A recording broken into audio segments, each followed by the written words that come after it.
महिलारोप्य नाम के नगर में वर्धमान नाम का एक वणिक पुत्र रहता था।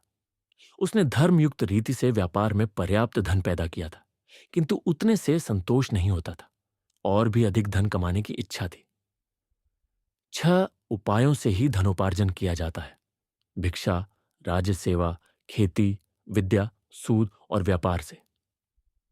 इनमें से व्यापार का साधन ही सर्वश्रेष्ठ है। व्यापार के भी अनेक प्रकार हैं।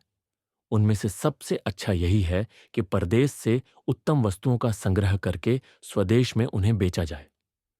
यही सोचकर वर्धमान ने अपने नगर से बाहर जाने का संकल्प किया। मथुरा जाने वाले मार्ग के लिए उसने अपना रथ तैयार करवाया। रथ में 2 सुंदर सुदृढ़ बैल लगवाए। उनके नाम थे संजीवक और नंदक। वर्धमान का रथ जब यमुना के किनारे पहुंचा तो संजीवक नाम का बैल नदी तट की दलदल में फंस गया। वहां से निकलने की चेष्टा में उसका एक पैर भी टूट गया। वर्धमान को यह देखकर बड़ा दुख हुआ। 3 रात उसने बैल के स्वस्थ होने की प्रतीक्षा की। बाद में उसके सारथी ने कहा कि इस वन में अनेक हिंसक जंतु रहते हैं। यहां उनसे बचाव का कोई उपाय नहीं है। संजीवक के अच्छा होने में बहुत दिन लग जाएंगे। इतने दिन यहां रहकर प्राणों का संकट नहीं उठाया जा सकता। इस बैल के लिए अपने जीवन को मृत्यु के मुख में क्यों डालते हैं?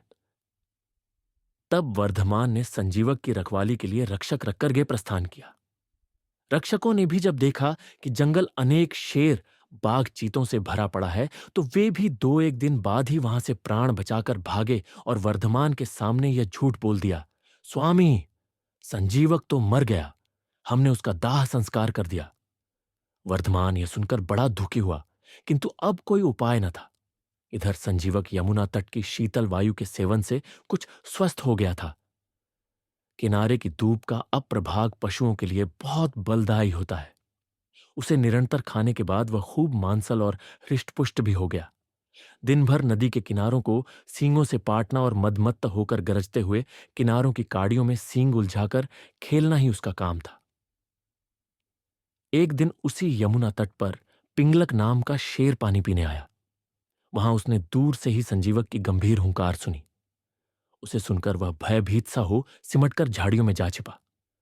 शेर के साथ 2 गीदड़ भी थे, करटक और दमनक। ये दोनों सदा शेर के पीछे पीछे रहते थे।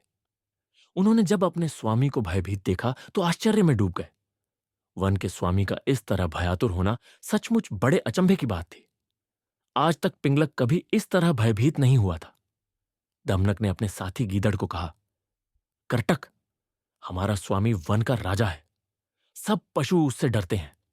आज वही इस तरह सिमटकर डरा सा बैठा है। प्यासा होकर भी वह पानी पीने के लिए यमुना तट तक जाकर लौट आया। इस डर का कारण क्या है? करटक ने उत्तर दिया, दमनक, कारण कुछ भी हो, हमें क्या? दूसरों के काम में हस्तक्षेप करना ठीक नहीं। जो ऐसा करता है वह उसी बंदर की तरह तड़प तड़प कर मरता है, जिसने दूसरे के काम में कौतूहलवश व्यर्थ ही हस्तक्षेप किया था। दमनक ने पूछा, यह क्या बात कही तुमने? करटक ने कहा, सुनो,